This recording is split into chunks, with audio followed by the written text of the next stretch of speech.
Are you there? All right, so. For thou hast said in thy heart, I will ascend into heaven, I will exalt my throne above the stars of God, I will sit also upon the mount of the congregation. Now, the mount of the congregation is the mount of Zion. That's what we call the Mount Zion. In the topography of heaven, where Jesus' throne is, are you there? Is the highest part of heaven. That's where his throne is. The reason why the throne of Jesus is in the highest part of heaven, according to the book of Ephesians, is so that he can feel all things.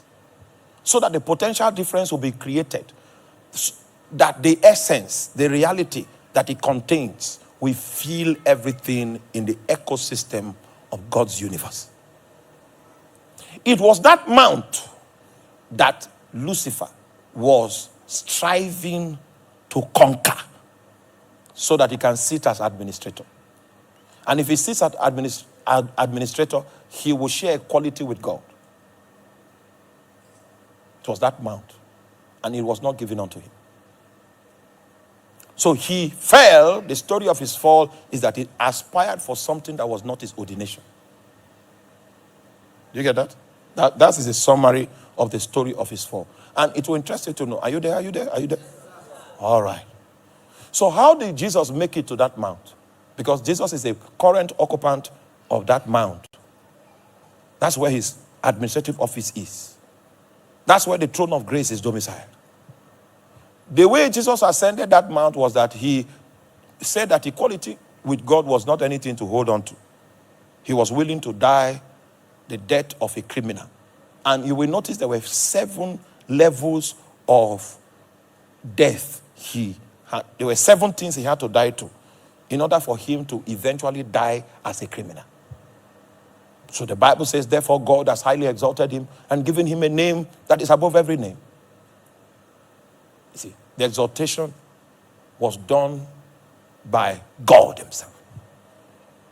And that was how he ascended into that administrative office that is captured in the highest part of heaven. The one that say it is an ambition for me to ascend, he fell. And his story was told in prophecy. You get it? So before the Genesis chapter 4 that I want to read to you, there was an ambition that Satan had to possess the mounts of Zion. To go beyond the stars. To sit as administrator in the congregation of heaven. But you see, he fell in that expedition.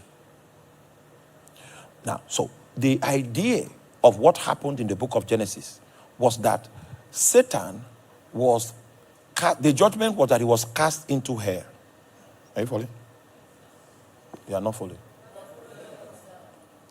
When they cast him from heaven, it was not earth that they cast him to. The real judgment is to cast him to hell.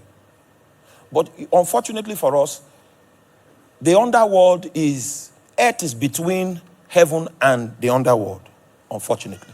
So when he fell here, this was the first point of his falling. He was able to find Adam. He had an interaction with him. And the vision that he could not accomplish in heaven, he, walking through Adam now, wants to accomplish it upon the face of the earth. So it is Adam that prolonged his stay in this cosmos. Now he has a designation called the Prince of the Power of the Air. Because we gave him employment. We're willing to work with him to fulfill his agenda. So Adam did not just rebel. Adam rebelled because there was a spiritual force, a spiritual being that came to bend his mind.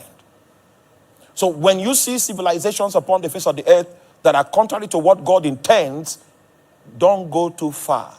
A spiritual entity that is vast in mind bending has come to implement a vision that is contrary to the vision of God. That is the reason why you have departures away from that which God intends to implement among the people.